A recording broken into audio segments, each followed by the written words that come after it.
Ancient Greece was more than just a collection of city-states on a map. It was a crucible where ideas about government, culture, and humanity were tested and refined. Why does this matter today? Because the answers forged in those city-states continued to guide and challenge us. To understand why ancient Greece matters, let's embark on a journey through its triumphs and flaws, its glories and its conflicts. We'll explore the lasting impact of its achievements and how its story continues to unfold in our world today. Ancient Greece flourished around the Mediterranean Sea, yet it wasn't a unified empire. Instead, it consisted of many independent states like Athens, Sparta, Thebes, and Corinth. Each had its own identity, government, and even rivalries. This web of independent city-states led to fierce competition, but also innovation. They were like laboratories of ideas where different ways of governing and living were experimented with. For example, Athens became famous for its democracy, a system where citizens could participate directly in decisions. But Sparta, with its strong military, stood out too, showcasing a different path.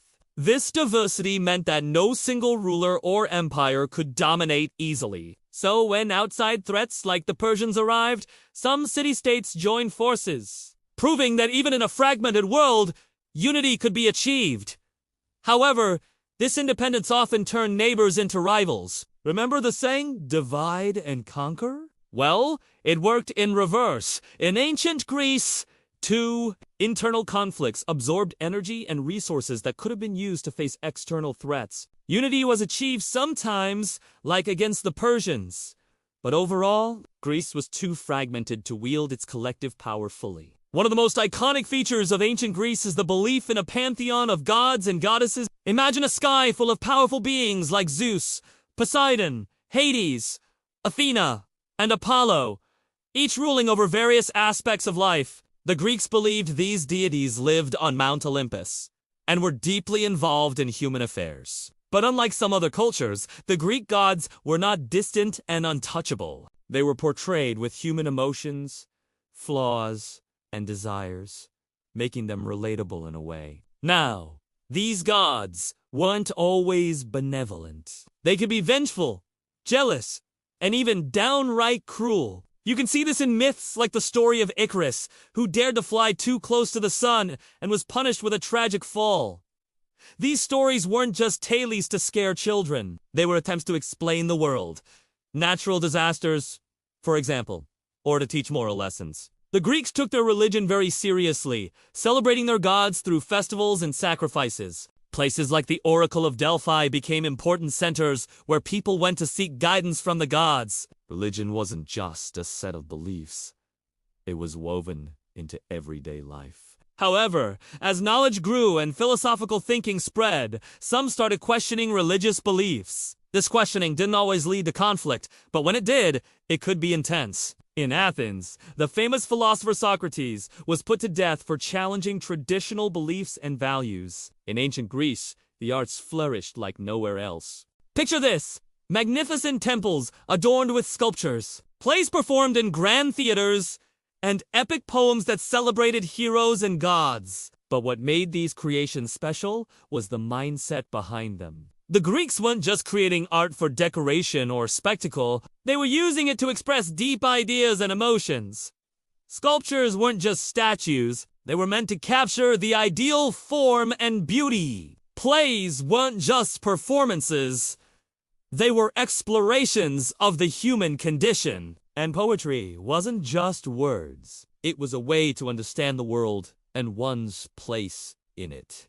This artistic spirit can be seen in places like the Acropolis in Athens, where temples and statues created a center of religious and intellectual life. But this wasn't just about aesthetics. The arts in ancient Greece were a way to make sense of the world and life's challenges. They provided a space to grapple with big questions about good and evil, love and loss, war and peace. These artistic expressions weren't confined to the elite. Festivals like the city Dionysia in Athens were major events where ordinary citizens could participate and engage with their culture. So the art of ancient Greece wasn't just beautiful or entertaining. It was a reflection of a society that was curious, questioning, and deeply engaged with the human experience. Ancient Greece sits at the heart of the Mediterranean, surrounded by water on three sides. This geography made it a society that looked outward. Unlike some civilizations that were landlocked, the Greeks were naturally drawn to the sea. The Aegean Sea, in particular,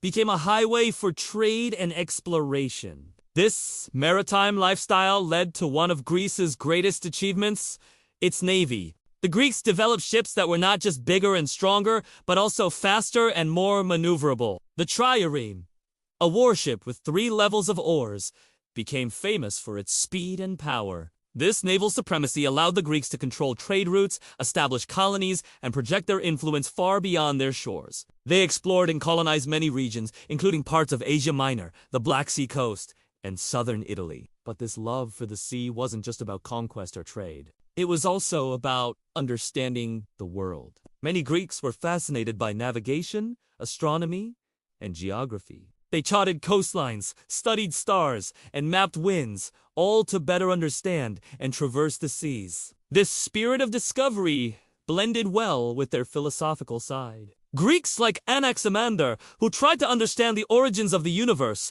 and Pythagoras, famous for his work in mathematics, showed how Greek curiosity knew no bounds. They were eager to explore both the familiar waters of the Aegean and the uncharted territories of the cosmos. Now, despite its many achievements, ancient Greece wasn't perfect. In fact, it had some glaring issues. For one, it was built on the backs of slaves. The Greeks, especially the Athenians, used slave labor extensively, which not only caused immense suffering, but also limited opportunities for many. Secondly, the political system, while revolutionary in Athens, excluded women, foreigners, and even some freemen from participating in government. This meant that half of the population was denied a voice in decisions that affected them directly. Thirdly, the constant conflicts and rivalries meant that stability and long-term planning were hard to come by. Instead of working together on large-scale projects, the city-states often focused on short-term gains and military advantage. Lastly, the dependence on the sea, while beneficial, made them vulnerable to the whims of nature. Droughts, storms, and changing winds could disrupt trade, food supplies, and even lead to devastating defeats. Despite these issues, ancient Greece was a society that acknowledged its flaws and grappled with them. Philosophers like Socrates and Plato discussed ethics, justice, and the ideal state, trying to find solutions to these problems. But the Greeks didn't just theorize. They also experimented with new ways of governing, like the development of democracy in Athens, a system where all adult males could participate in though imperfect and limited.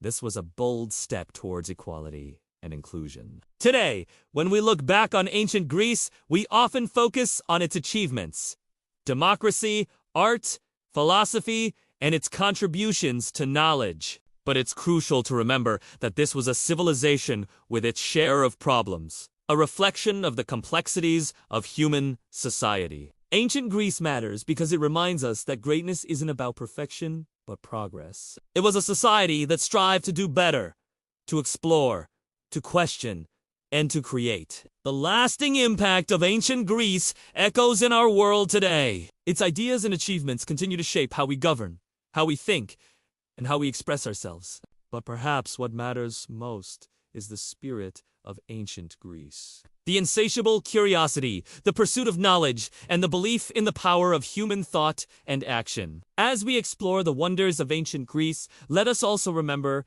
its flaws, for they remind us that progress is a journey, not a destination. And let us carry forward the spirit of ancient Greece, the courage to explore, the wisdom to question, and the creativity to shape our world for the better. Thank you for joining me on this journey through ancient Greece. Until next time, keep asking questions, keep exploring, and remember, the greatest civilizations are not defined by their borders, but by the ideas that transcend time.